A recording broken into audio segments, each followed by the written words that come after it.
Our friend Ron Magill has returned here on a Wednesday. I don't know. I'm disoriented. Why were you not here on a Tuesday? What happened? Were you busy filming some sort of giraffe surgery or some sort of emergency? What happened? Why weren't you here yesterday? You had people much more important than me that could only do yesterday, so I'm the movable nut, so to speak. Really? Oh, my God. Wow. So we bumped you. It wasn't your Thank fault, you. and I came out here accusatory just because Charles Barkley knocked you off the guest list. There you go. That is not right to Ron Magill. There is no one in the history of this program, I would argue, that is more important as a guest than Ron Magill. I don't know what happened there. That's not a Stugotz, decision you're I very made. kind in saying that, but that's not true at all. Charles Barkley trumps Ron Magill on any platform, any day, anywhere. Oh. Except that was Monday, so I don't know. Ron, I Well saw said, that you were in Eater Miami giving your best food, Yes. best food places in Miami. I'm getting slammed for a couple of those, but hey, listen, I love them. Okay, so you had best takeout option, hole in the wall, best burger, Fuddruckers, but then I came across best pizza, and you said Costco. Is That's the one Costco that- pizza a thing? I've only ever heard of the Costco Oh hot my dog God, and the Jess. rotisserie chicken. Jessa, you haven't tried the Costco pizza? It's Never. the bomb. It's one of the biggest pizzas. First of all, it's huge, okay? It's just over $10 for this huge pizza that is twice as big as what you get at any of these pizza shops and half the price. And it's fantastic. It's I guess it's one of the greatest secrets ever, unless you've had it. Is there like a local pizza option that this is Eater Miami. Like the best we can do in Miami is Costco? Well, I like Mamma Mia's pizza. Mamma Mia makes a good pizza. right. It's a local option, but again, for the price, listen, I work at a zoo, I don't, I try to be as frugal as I can. So the Costco pizza at $10.75, brother, that's the bomb in a bag of chips. That pizza can last me 5 days. All right, I'm sold. Are you a chicken wing guy at all? I am a chicken wing guy. What's your favorite kind of wing? I like baked wings. I don't like really spicy wings. I like a good sauce with them. Even a good ranch dressing. I'm kind of simple that way, but I like it to be baked and crispy. And Hole in the Wall does a good job with those too. I was going to ask what your favorite wing was in Miami, but I guess you just gave us the answer. Yeah, Hole in the Wall, and Cake South. Cake South also does a really good job with wings. This interview with Ron is presented by LinkedIn Jobs. Put it on the poll, please, at LeBatard Show. Is Costco Pizza the bomb if you're on a budget? And also put on the poll chicken wings. I want the chicken wings, the most delightful of appetizers. Yes or no? Can you tell me, Ron, if you think Stugotz earlier this week said that they're not even close, a burger and a sloppy Joe. And I really can't think of anything closer to a burger except maybe a slider than a sloppy Joe. So do you believe that a burger and a sloppy Joe belong in the same breath? No, I don't. I have to agree with Stugotz on that you. one. Sloppy Joe is just a bunch of pull, saucy, messy meat. A burger, you bite into, you get the juicy. It's not just a bunch of sloppy sauce with a bunch of ripped off meat from something else. It's totally different. The only thing common is they have 2 pieces of bread. Yep. Yeah, but it's a hamburger bun. It's a hamburger bun, but how many things can you put on a hamburger bun? Right. You can put a turkey sandwich on a hamburger bun. You can put Some an meat. egg salad sandwich on a hamburger bun. You can put anything on a hamburger bun. It doesn't give me any credibility. But it's meat in between hamburger buns. Yeah, but it's So ground meat. is turkey, so is chicken, so is everything else meat between hamburger buns. Mm-hmm. You Sloppy tell 'em, Joe Ron. is ground beef, is it not? It's beef, yes. Yeah, but it's ground beef, yeah. So is a so is a hamburger. No, it's just a patty. But it's Made just, of Got his ass. ground beef. we'll have to continue this debate. I will have to agree to disagree. What? I have an actual animal question for Ron, other than these weird food questions you guys are coming with. Ron, my cousin told me that dolphins will often use pufferfish to get high, and they'll pass it along. And he also told me making dolphins the only other animal besides humans that get high recreationally. Is this true? I have heard that same comment about using pufferfish to basically ingest an enlightening drug, so to speak. I will say that they're not the only animals that get high. I know certain primates that will chew on certain leaves, eat certain horticultural products that will elevate their happiness, so to speak. So, it depends on the meaning of getting high. Are they rolling up a doobie and smoking it? No, but they are getting the elements in other ways. They're grabbing a pufferfish and sucking on it, apparently. There you go. Are dolphins the only animal that tries to have sex with humans? No, haven't you ever had a dog hump your leg? Yep. Yeah, my bad. Yeah. I feel like a real fool. Wait, I feel like a Ron. real idiot. for That and asking sloppy that joes. question. I mean, Okay, follow up though. When your dog's humping your leg, are they trying to have sex with you, or are they trying to get you to play with them? Because I have always been told that it's like, because my female dog will hump my leg, and I don't think she's trying to have sex with me. What's the difference? That's a dominance thing, but it also can be pleasurable for the animal. It's almost a form of masturbation, so to speak. in Ah. some- oh. You I never, was you lied never, to. you never wanted to look at Vinny. Willow that way. Got her ass. Willow. Let's look at this video together here with Ron Magill. Walk us through these tactics to fend off a bear, because we've got in Tahoe, we've got a bear, and a beach cooler. You tell me what's happening here, Ron, and how it is that we avoid situations like this. Well, you got to make sure your beach cooler is closed, first of all, and that's not a way to do it. Get away a bear. Somebody, well, it worked. Somebody threw a Yeah, chair. This is not smart, though. Okay, that bear can turn around and do something. Let the bear do his thing and get away. Do not try to do something like that, because if that bear comes at him, that rake is going to do nothing to save him. Okay, that rake is going to do nothing to save him. So don't be stupid. If the bear is at the food, let him have the food and wait till he goes away. What an idiot this guy is. This guy is an What idiot. is He's really he playing doing? with fire. He's an idiot. Oh, it worked, it seems like. I mean, No, you know what? did It work. worked that time, but maybe not another time. And you want to take that chance? That's stupid, Stugotz. That's just stupidity. Let him have the freaking whatever you got in the damn cooler, and don't make the same mistake twice. Make sure your coolers and everything are locked and closed. Like, what's he saving there? Like, I have three more Exactly, Miller thank Lights. you. Miller Lite, I have yeah. three more Miller Thank Lights you. in there. What's he saving Worth there? saving, Exactly. Chris. Thank you. Wings. Ron, has working with animals given you more faith in nature and less faith in humanity? Absolutely. I learn something from animals almost every day that I wish the other humans could learn. I want to show you another video here. It's a woman surrounded by orcas. It's a boat in New Zealand. She seems pretty anxious. Let's see what. How is someone supposed to remain calm in this situation? My wife wants to do whale watching things. I don't like to be at a different place on the food chain than I presently am. And when I'm in the ocean, I am not at the top of the food chain anymore. So I ask you, this video that we're showing you, can you tell me how one remains or is supposed to remain calm in this situation? You know, that's a fine line between pure excitement and pure fear. I'm going to be honest with you. You know, I think I told you the story that I was in the Galapagos Islands once, and while swimming, snorkeling, photographing sea turtles, I had an orca swim right over me, stop for a moment, look at me, and keep on swimming. It was one of those moments that was so exhilarating, and yet, I'm not going to lie to you, that my heart started racing. But you know that saying that I love to say is that life isn't measured by the number of times, the number of breaths that you take. It's measured by the number of times your breath is taken away. Oh. This woman, or whoever this was in this Jesus board, will Christ. never forget this moment. And it also reflects and is indicative that these animals are not malicious monsters.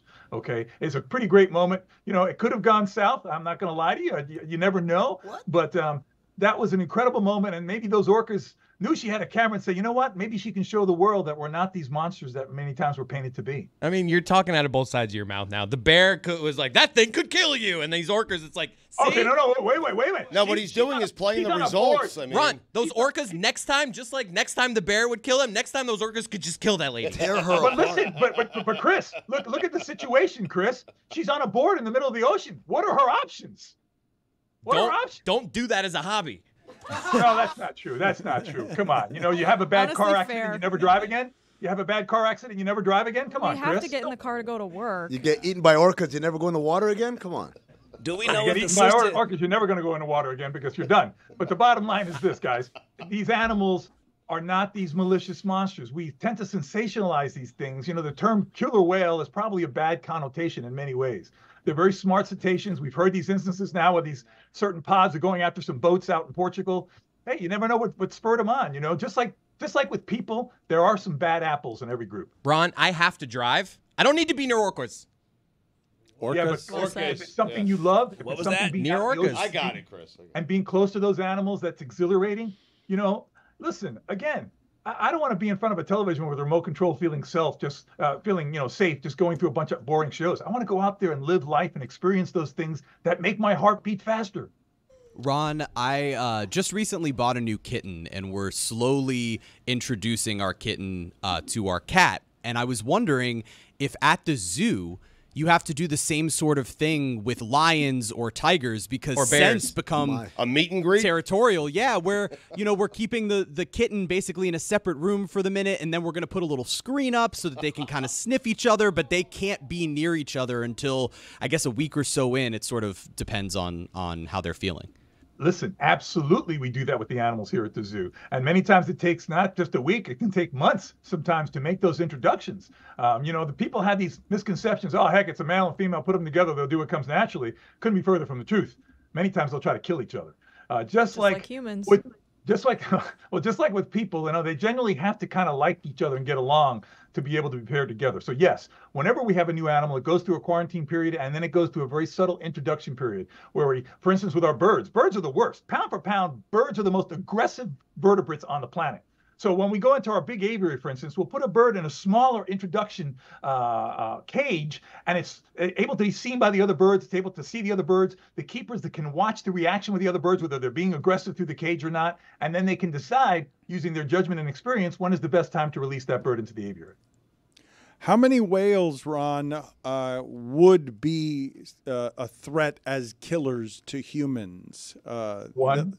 So that's the only one. And how often do orcas actually kill human beings? How rare is that? And how afraid? I know you tell us that the animals are usually more afraid of us than we are of them, but I had not considered, actually, and this is my fault, I had not considered the orca as a killer whale any more dangerous than any other whale to humans. I didn't think whales were dangerous to humans.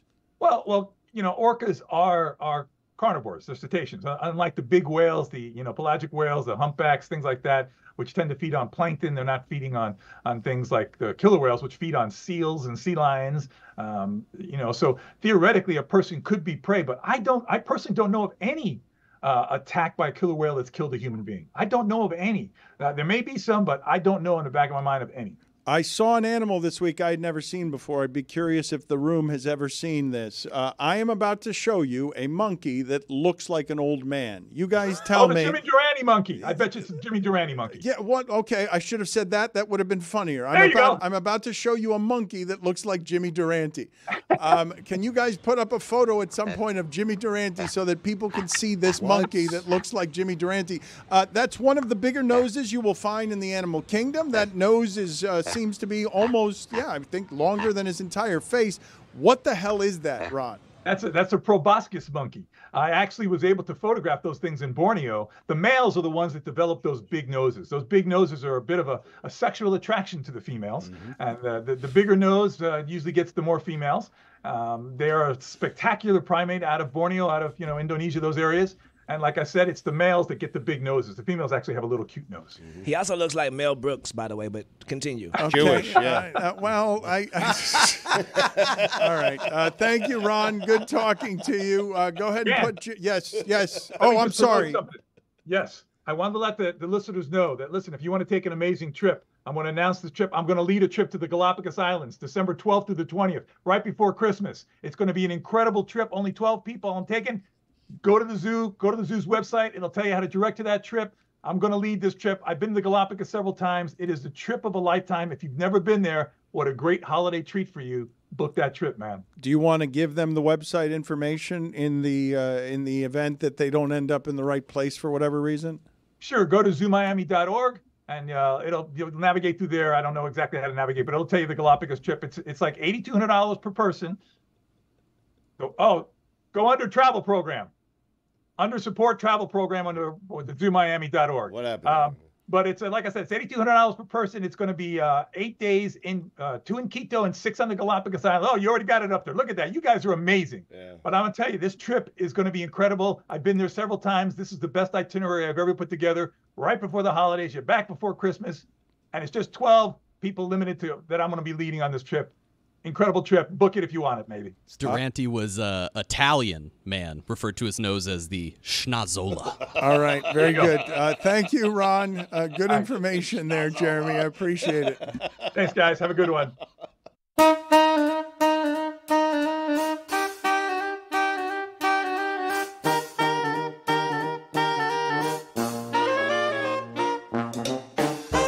That's right. It's time for A Guess. And it is brought to you by our lovers at DraftKings. Stay tuned because you're going to hear everything that DraftKings has throughout the show. DraftKings, the crown is yours. Jeremy, kick us off. Going to start with some Major League Baseball. And those of you who haven't been paying attention might not realize the Atlanta Braves might not make the playoffs this season. Haven't been playing all that great as of late. Haven't been playing that well all season long. They're in San Francisco taking on Robbie Ray and the Giants. The Giants are favored in this one, -1.5. We're going to take the Giants against the spread. So you're taking them to win by more than a run if you're taking them at -1.5. Acuna's kind of important to the Braves. Yeah, kind of important. Kind of matters. Yeah, he matters. Jess, you're up. Thanks, Chris. Thanks, Mike. The WNBA is back tomorrow. All the players are back from Paris, and 3 of them play for the Mercury. Clea Copper, MVP of that final gold medal match, Diana Taurasi and Brittany Griner, and they're playing against the Chicago Sky, who had no players in Paris. So Ooh, I like where you're headed. It's +3 right now for the Sky against the Mercury, who is undoubtedly a better team, but I'm going to give the Sky the edge there because they're coming off better rest. Tired. More Diana practice Taurasi, together. well rested, though. Yeah. True, she did not play Didn't on play, Sunday. yeah. But she did play DNP. earlier in the tournament, and they had to fly back from France, and they were probably partying on Sunday, I would have to guess. So, I don't know, sleepy legs. Against the spread. Take it the Sky +3, just to reiterate. I like that. I'm going to stay in the W, and I'm going to go opposite. I'm going oppo with that. The Atlanta Dream are facing the Seattle Storm, and they had some players that play for Australia. Salute to my sister Ray Gunn, Ezzy McBador, and also Sammy Whitcomb. They got the bad taste in their mouth right now of that, the bronze medal they got? Bronze medal, yeah. Salute to bronze. But Jewel also on the gold team. Also, Jewel on the gold team. Also She's not going to didn't have play to do Sunday. much because they're playing the Atlanta Dream. And as we know, the Atlanta Dream need a little help. So I'm going with the Seattle Storm plus or -7 against the spread. Tony is writing in Costco Pizza. I was laughed at for having it on my list of best pizza. Tony from the Oh, beyond. God, that pizza list. It's not the list, Dan. It's who delivers the list. I mean, Well, but I think people were objecting in here. I'm not familiar with the Costco Pizza. I will not mock someone for finding value and taste in a bargain. So if you tell me the Costco Pizza is exceptional, I'm not going to dismiss that opinion just because it's Costco or just because it's cheap. Here's what I'm objecting to. Ron was featured in Eater Miami, and his answer to best pizza was Costco. Not like any of the local, not showing love to any of the local pizza joints. I bet it's good pizza. It's Costco. They make things well there. But, Tony, yes, we are still laughing at you. I wanted to ask you guys something here about what Joe Rogan told Adam Sandler about Will Smith. I just bought Will Smith's biography because I'm interested in the entirety of his life. And we were talking about movie stars earlier. Will Smith is the only one ever to make 8 consecutive $100 million movies. There's never been another. And so Sandler and Rogan are talking, and this is what Rogan said, and I do not agree with it.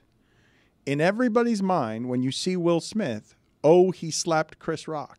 Not I Am Legend, not Muhammad Ali, not insanely good movies. Guy's an incredible actor. He's been in so many banger movies. He's a bleeping blockbuster movie star. And when people see him, they go, oh, he slapped Chris Rock. Is that what you guys do? Because it is not at all what I do, even though that was a moment heard round America. We all just back here disagreed. I still think of Fresh Prince. I don't know. I think of the Men in Black dance with all the guys in the suits.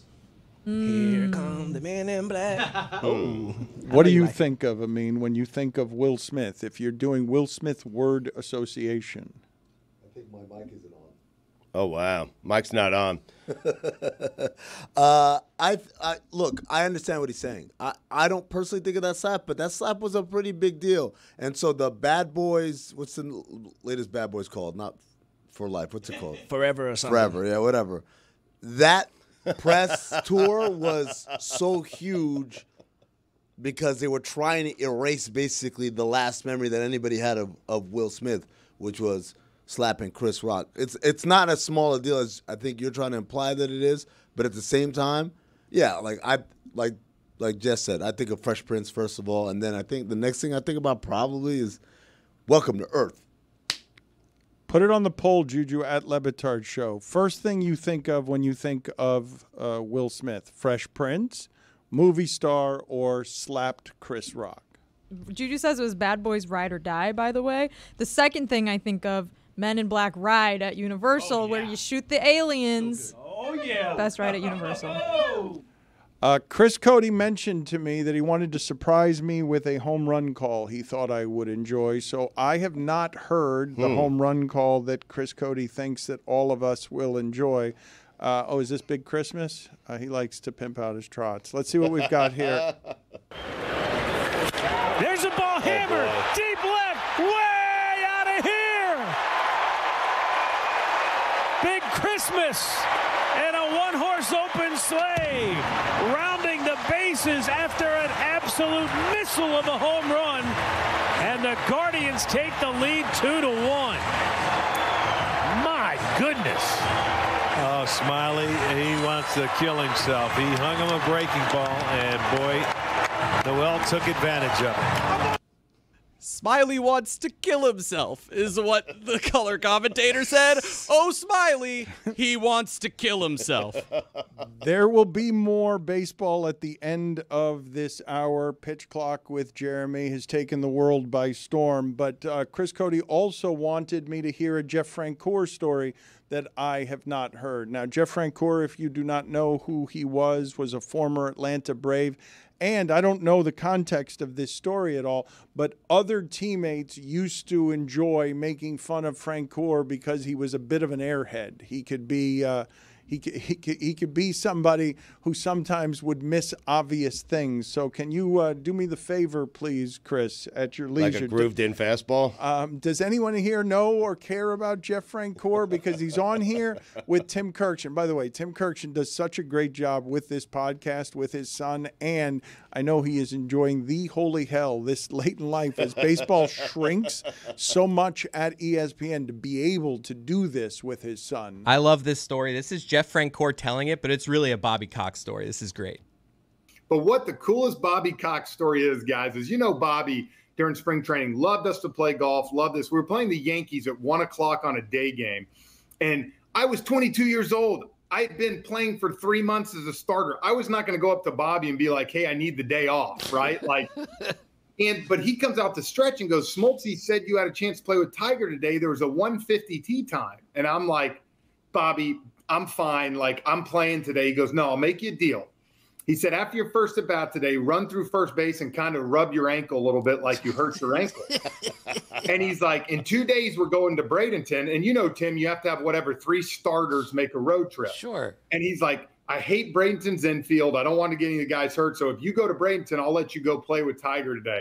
So sure enough, man, we're playing the Yankees, 13,000 people in Orlando. I ground out the first at bat. I run through first and I start, rubbing my ankle. And, Bobby, he waddles out there with his cleats and he checks on me. I run inside. I literally throw my golf clothes on. I didn't shower. I get to the golf course and they're on the first fairway. So I hit my tee shot. We end up playing 27 holes.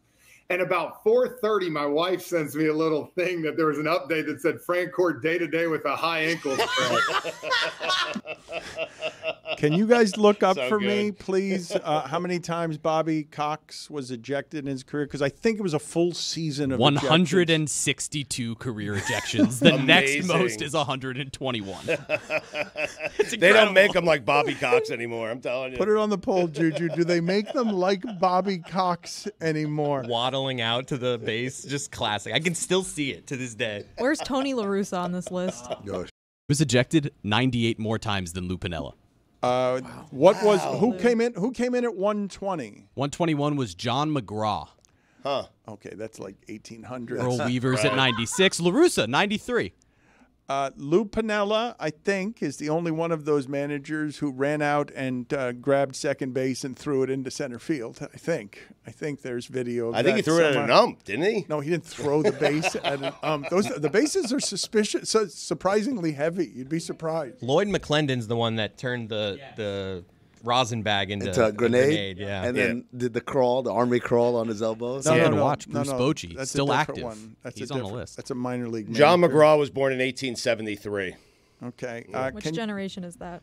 Can you guys get me, please, the video of just this is not a Hal McRae ejection, but I want to play for the young people here perhaps a video that they have not seen before of Hal McRae spinning around and throwing a landline into the wall. That is how old this video is in the manager's office. See if you can find that for me because I'd like to throw that at the people before we get out of here. On the hour. But Chris Cote mentioned to me something that I was not aware of. I don't know if it's this month, this time, or this day, but Chris Cote has officially announced that with the Olympics over and with football approaching, that it is officially running through walls time. It is a time to run through a wall where all of a sudden you're getting a whole lot of quotes about players saying that they're willing to run through walls for their coaches, and not since, I don't know, the original Dolphin, whose name escapes me now, Reagan. He was Samoan. Reagan Mawia. Thank you, Stugotz. You got it.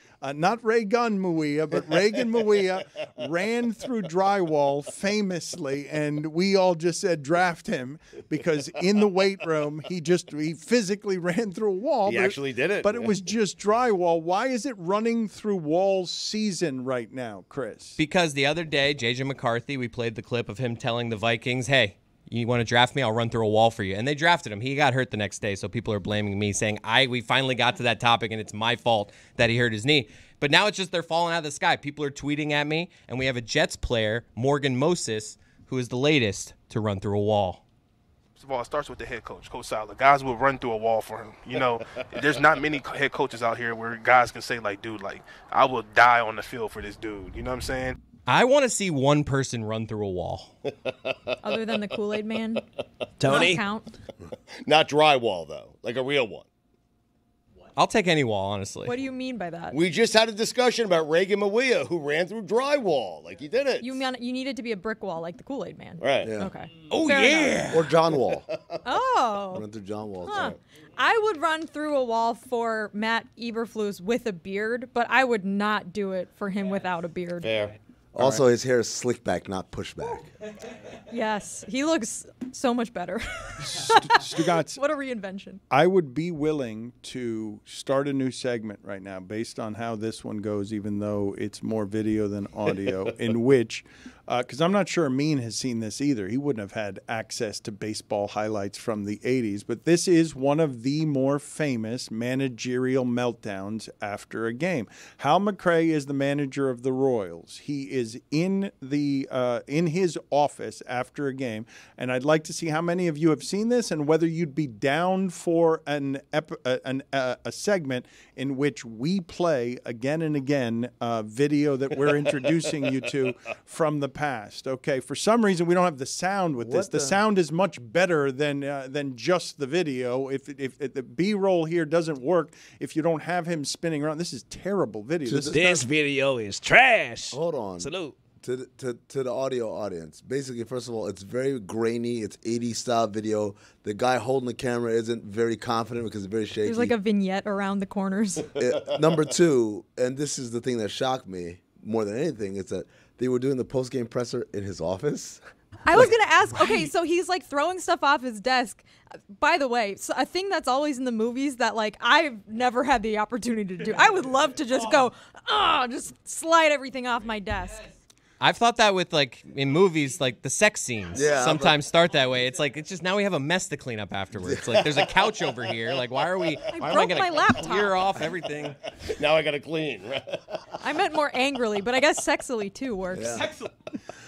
I think baseball managers still do their press conference stuff in their offices. Is that not a thing? No, at least not for the Marlins. It's not. They have like a separate press conference room because they need to have a TV camera in there so that they can. You have to properly be get old it to the school to broadcast. do it, to pull it off. You just sit in your office. You sit in your chair. It's, hey, I'm not coming to you. You want to talk to me? So like you come Bochy to can me. do it. Yes. LaRussa could do it. Bobby but Skip Cox, Schumacher Earl can't. Weaver, any of those guys. Yes. Can we run the video again? Because I want to examine what was on his desk. It looked like an answering machine. They're going to try and get better video. They were. It was unfair what I did to them, asking them to get that quickly, and so they're going to see if they have better camera work than that. But it was, 1980s, so That's I don't. what I'm saying. But I'm with Stugotz on this one. I do wonder if in the big leagues, because I remember when it is that I had to talk to Joe Girardi or Don Mattingly, I wasn't going into a separate area. Right. I was going into Yes. their office, and it wasn't just me who was going into their office. It was also the local television crews as well. It was camera crews as well, and there would be 24 people gathered around the manager's desk. And I do wonder if this is a matter of sometimes the manager says it has so much seniority that he's saying, I'm not going out there. I'm going to do it right here in my office. Do they not have all types of proprietary stuff on the walls, like whiteboards with all types of moves and things that you don't want out? Jim everywhere? Leland just had an ashtray. I mean. That's the concern, I think, though, Amin, is that they have all sorts of information up on their walls now, the assistant coaches as well, that maybe it wasn't happening that way before. But right now, Skip Schumacher, pregame, he's in the dugout, and that's where they have all of the local TV cameras go. And then postgame, there's a postgame clubhouse. It's a media spot. availability thing. Yeah. Are we worried about Skip giving away the secrets? It does feel like a good opportunity for a little espionage. You pose someone as a young reporter, get them credentialed, and they go in there and they take little iPhone pictures of the walls, see the lineup, see I don't know what other things, the hand signals. What do they do? We talked to Connor Stallions and figure out what do you do in this kind of situation. How do you do the espionage thing? How do you pretend? The Marlins whiteboard just says you get their secrets. We're going to trade everyone after the game. Look at Jeremy. He's still pissed off about the conversation we had last week about the Marlins while he was on vacation. All right, so in order to tease pitch clock here that's going to be an hour and be a perfect, or at the end of this hour, be a perfect bridge to it by hearing more Jeremy before we get to more Jeremy. Go ahead and object to everything we said Marlins related while you were on vacation. Thanks for that setup, Dano. I look, the Marlins making this move this time around is the right one. They're a bad baseball team. They didn't have a ton of great players on that team. They took the assets that they had. They took their farm system from being the very worst in Major League Baseball to moving it up to about halfway. They acquired, I believe, 10 of their best prospects in these deals. They acquired 7 of the 25 best prospects who were acquired at the deadline. Several of them can rake, and they're going to be here not 5 years from now. They're all supposed to be in the bigs in the next year or two. So it's not like you're sitting around and waiting forever. You took a bad team. You gave yourself a chance for the future. This is not what happened in 2007. I need more of this. I want to run through a wall. More baseball talk. Next. Welcome to the Pitch Clock. Here's the pitch. A 2-part baseball segment combining a nostalgic baseball trivia game and an interview with an expert. This is the Pitch Clock. Back with another episode of the Pitch Clock, and we have Roy Bellamy and Chris Cote with us for this one for the game. We'll have our guests coming up momentarily, but Taylor, tell us, what game are we playing today? The game this week is 3 strikes and you're out, and you guys can flip the papers. All right. You'll be guessing opening day starting pitchers from the 2000 season. So you have the team and the initials of the starting pitcher, and then you'll alternate guesses. I like this a lot. We'll let Roy get the first guess here, and maybe I want to go first. No, he already said my name. All right, so it'll go Roy, me, Chris. I'm going to go just with sort of in order. Hold on a second, Randy Chris. Johnson. Oh, you jerk! You piece of shit. Why are you doing this to us? I'm sorry. That's obviously Roy's guess. I saw him circling it. He's clearly going to guess it. It's a Diamondback with the initials RJ. All right. So opening day starters from the year 2000. Roy, what's your guess? All right, for the Baltimore Orioles. Oh, you're not. Okay, so we're just gonna let Chris go first then. All right, Chris went first. You picked Randy Johnson. Randy Johnson's out of there. So for the Baltimore Orioles, I am going to go with Mike Mussina. Oh, good guess. That is correct. That's correct. All right. 2 off the board there. I'll go ahead and pick the Florida Marlins, Alex Fernandez. Okay. 2000. I mean, that's obvious. I mean, we're Marlins. Got initials here. Yeah. All right, so after round 1, thus far, Chris has selected Randy Johnson. Roy has selected Mike Mussina. I've selected Alex Fernandez. Chris, you are now on the clock. And Roy, since you don't know, here on the pitch clock, you only have 20 seconds, the length of the pitch clock, to make your pick. Chris, wow. You're up. So I know a handful of these. I'm gonna try to take away some of the easier ones. Yeah, of course you are. I'll take away Greg Maddux from the Braves. That is correct. For the Boston Red Sox, I'm going with Pedro Martinez. That's a good one. That is correct. Oh, there's a bunch of easy ones on here. Boston Red Sox, Pedro Martinez. How about the Cleveland baseball team, Bartolo Colon? Yeah, that's good. That's good. All right, so There's through 2 no rounds, way. there have been no strikes yet. Chris Cote just landed. Who did Chris get? Wait a Greg minute. Maddux. Yeah. Roy landed Pedro Martinez, and I just got Bartolo Colon. Round number 3. I'm not going to guess this one next because there's easier ones, but the Tigers is intriguing to me. Yeah, I have the 8-10. same. I have the exact same thought. I think that you do. Yeah. I think we all have the same thought, but I'm not sure that it's. Did he play that? I'm nervous. I don't think so. It must have been a short. I don't cup of know. coffee, 6 that seconds. Yeah. Shit, Mike Hampton, Mets. Oh, That is nice. correct. That's good. That's good. That scared me there. I'm gonna Can you hit me at 10 seconds, please? I mean, Yep. Jesus, give me 6s. You were doing a little preamble. Yeah. on- I didn't know the time officially started. I'm going to stay in the American League Eastern Division with the New York Yankees and Orlando Hernandez. Oh, good one, El Duque. All right, and then I'm going to head out west, the Los Angeles Dodgers, Kevin Brown. It is Kevin Brown. Wow. And now we're very excited here on the pitch clock to welcome in our newest baseball expert on our show. It's Joe Posnanski. It's Joe Blogs on Substack. He's the host of the Poscast, as you all know. He's also the author of the Baseball 100 and Why We Love Baseball, A History in 50 Moments.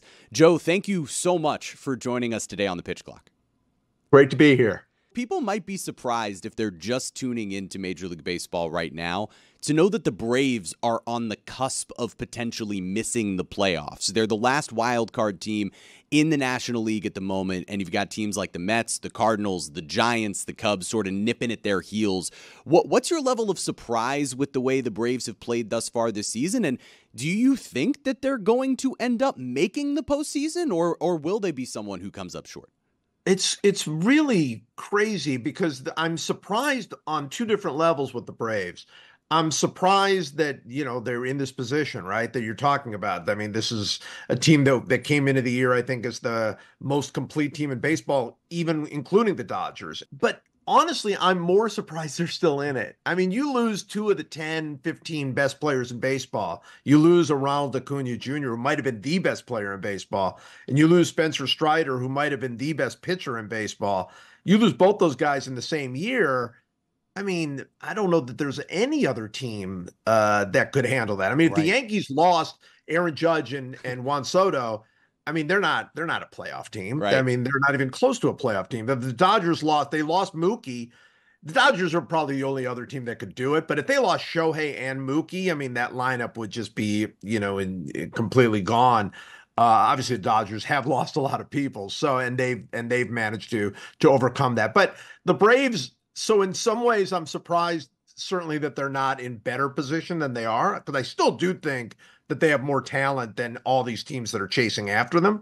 But on the other hand, I mean, that's a beating. To lose Ronald Acuna Jr. and Spencer Strider, that's a beating. All right, so through 3 rounds, no strikes thus far. The names off the board are Randy Johnson, Kevin Brown, Greg Maddux, Alex Fernandez, Mike Hampton, Bartolo Colon, Mike Mussina, and Pedro Martinez and Orlando Hernandez. Yeah. So, Chris, you're up. All right, I have 2 here that I was like, which one's easier? Actually, this. I'm starting to run out of names that I'm going to know here, guys. 3 or 4 more that I know. I'll go Pirates, Jason Schmidt. Oh, that's a good one. It is Jason Bro, Schmidt. this is my wheelhouse. 2000. 2000, yeah. I'm not gonna do it better at anything in life. How old were you in 2000? Because this is a little tough. Right. So I was 5. Yeah. So this is getting a little dicey for me. Going to the National League Western Division for the San Francisco Giants, I am going Levon Hernandez. Wow. Good. I was trying to find that one. Guys, I think I might get my first strike here. Roy didn't want to play this either. He's like, guys, I'm not a baseball guy. I'm like, no, I didn't say I wasn't a baseball guy. I'm saying I'm getting old and starting to forget. I'm going to stay in the West. Still a baseball guy. Seattle Mariners, Jamie Moyer. Oh. Crafty lefty. All right. So let's go on. Through 4 rounds, thus far there have been 0 strikes. 12 starting pitchers from 2000 opening day are off the board. Chris Cote, kick us off for round number 5. Blue Jays, David Wells. That's good. That's a very good one. I got like 1 or 2 more. I think I've got maybe 2. For the American League West, I'm going with the Texas Rangers with Kenny Rogers. Yep, that's one of mine. Didn't know that one. Oh, no. All right, this is, I think, potentially. Roy is deep in his bag right now. Yeah, this is unbelievable, Roy. You walked in here thinking you weren't going to know anything, and you haven't gotten one wrong yet. Yeah, thank you. Oh, boy.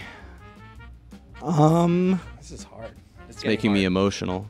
10 seconds. All right, I think I'm going to go for the guess, guys. Yeah, you got you going for Detroit Tigers, Hideo Nomo. Yeah. It is Hideo. Oh, yes! I was like, I Thank can't even think of another goodness. pitcher with those initials. Oh, my gosh. So we're through 5 rounds without a strike thus far. 15 starters off the board. Now it's going to have to start getting dicey. Round number 6, Chris Cote, get us started. Okay. Trying to think which one of these 2 that I know that you'd be least likely. Was he pitching this early? I just had a brain fart. I'm going to go with the one I know. Daryl Kyle, R.I.P. St. Louis Cardinals. Wow. That's a good poll. That's I would never. I had that one in my bag. I've been saving it. I would never have gotten that.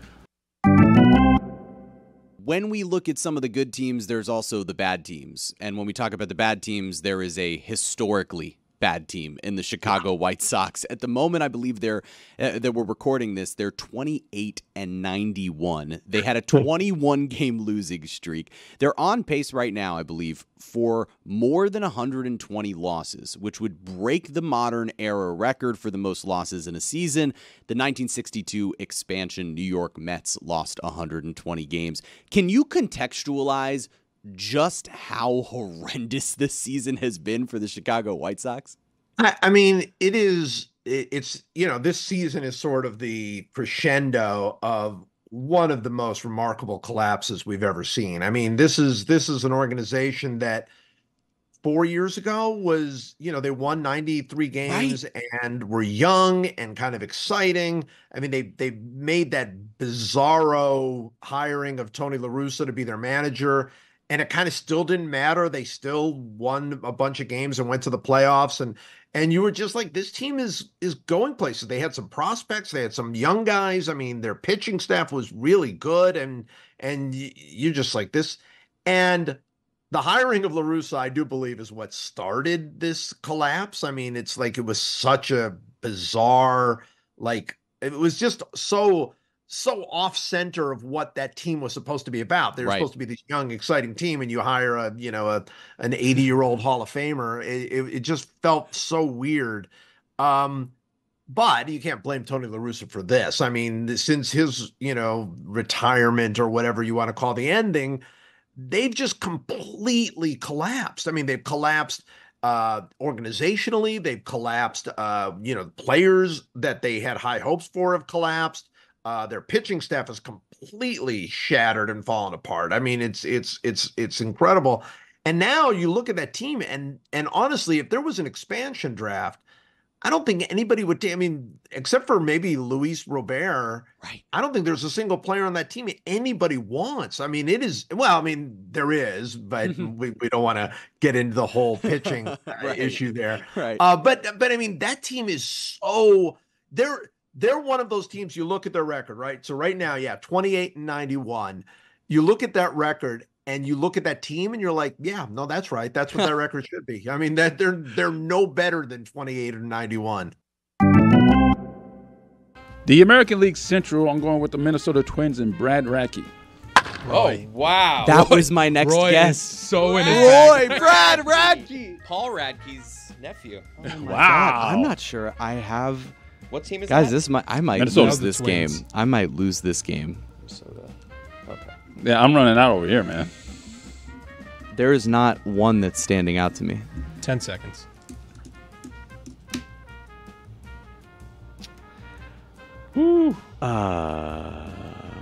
30 seconds.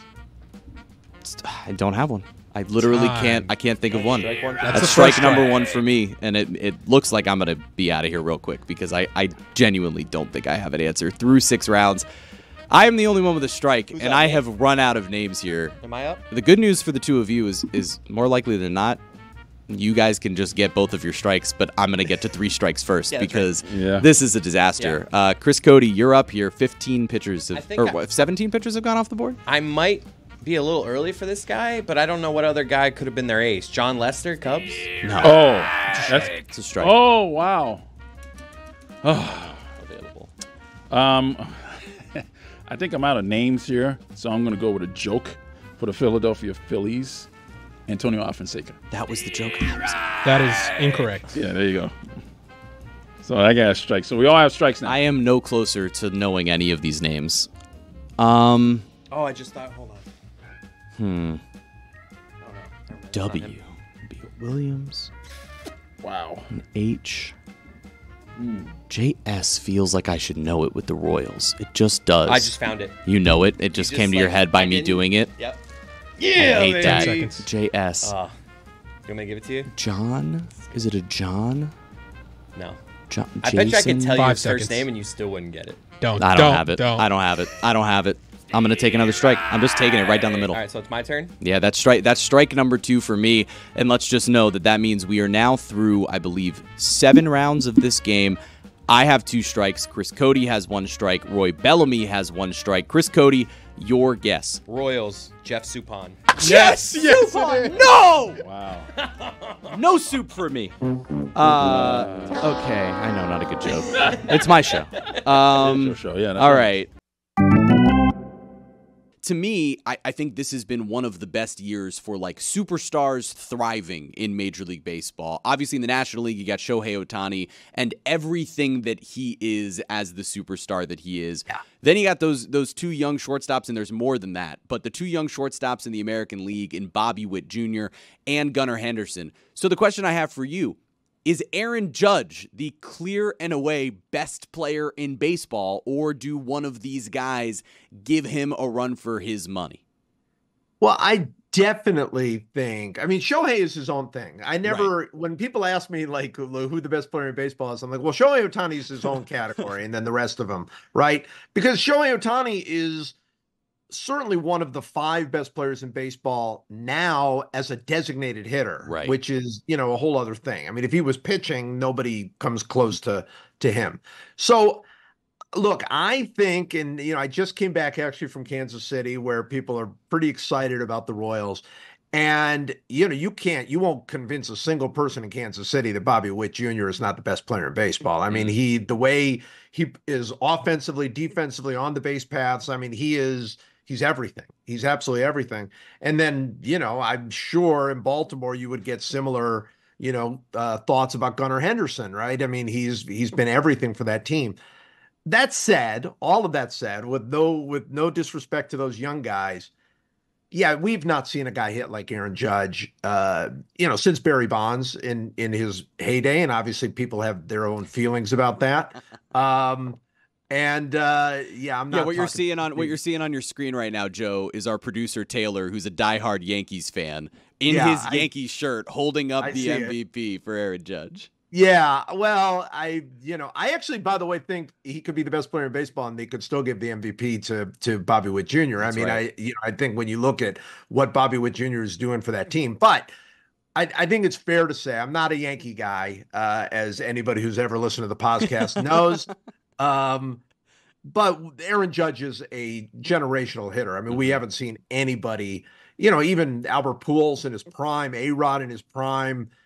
Those guys aren't hitting the way Aaron Judge has hit the last 3 seasons, and he's absolutely incredible, and he's got great star power. I mean, he is. I think right now, if you had to say, all right, best player in baseball, non-Shohei division, yeah, I think right now it's Aaron Judge.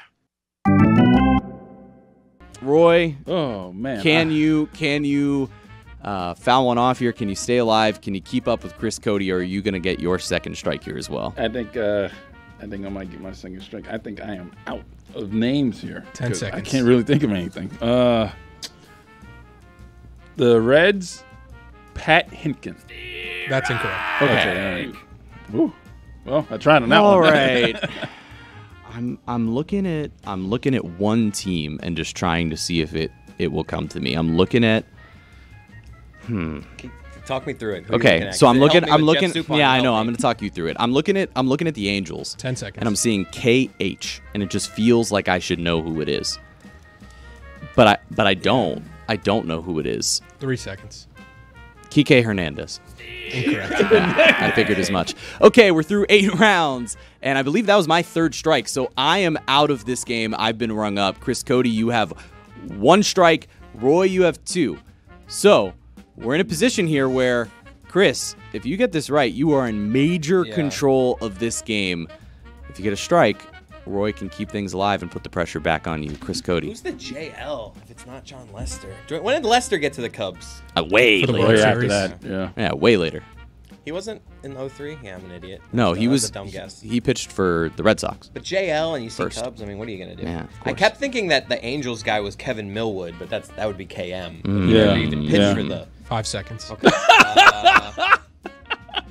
David Haas, Expos. No. I don't think I need to fact check that. Yeah. All right, so that's 2 strikes. Roy, if you can get just one of these names, the pressure shifts to Chris, and if he strikes out, Roy Bellamy becomes the winner. Right. No, you got to get All one. right. Yeah, no, that's true. That's true. Okay. That's true. I apologize for jumping the gun here, but this is a big moment. Roy, are you going to stay alive? My guess for the Milwaukee Brewers is Scott Wilson. Milwaukee Brewers. I need this list alphabetical. Scott Wilson, you said? That's a strike. Strike 3 for Roy Bellamy. I completely made up that name. So that's the end of Random it. black guy. That's the end of it. Chris Cote. Chris Cote, the winner of 2000 opening day starters Say some of these here names on the to pitch me. clock. Yeah, can you give us some of the names that we missed? To help the audience make this easier, give me Cubs JL. Who's that? John Lieber. John Lieber. Give me Angels KH. No way. Ken Hill. Okay. I've never Give heard me of that White person. Sox MS. Mike Sorotica. Oh, You're kidding me. I don't know any of these. Who are Sterling these people? Hitchcock was the Padres. Oh, Yeah. man. What about Rockies PA? This is all making me feel better because at least it's not names that I knew. Pedro Astacio. Nope. Okay. What about Reds PH? Oh, you just said that one? Pete Harnish. AA for the Makes me Philadelphia feel better. Phillies. Andy Ashby.